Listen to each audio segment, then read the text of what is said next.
local teacher in trouble tonight just because she wanted high school kids to vote.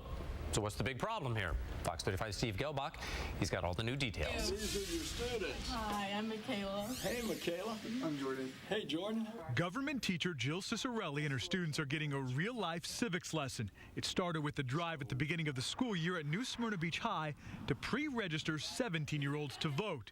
But the teacher was told last week she violated Florida's new election law that went into effect in July, and she could face $1,000 in fines. At that point, I was concerned that the students' registrations were going to be invalidated. That was my main concern. Jill and 5 senior students met with U.S. Senator Bill Nelson this afternoon. If the new law would punish a teacher and her students over this, then it can't be good for Florida. The senator has sent this letter to Governor Scott asking him to repeal or revamp that law when the legislature goes back into session next year. He's also going to follow that up with a phone call today. Teacher actually violated 2 parts of the new law aimed to crack down on voter fraud, not turning in the new registrations within 48 hours and not registering with the state as a third party before collecting the forms. I actually wrote the cover letter and submitted the papers, so I was like, oh my gosh, is this my fault?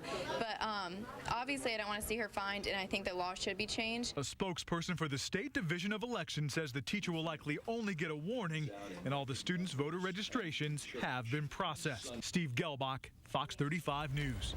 The new election law also cuts down on the number of early voting days from 14 to 8. Coming up at 6 o'clock tonight, we're going to let you know what the supervisor of elections says about this case and what they're planning to do for the students next year.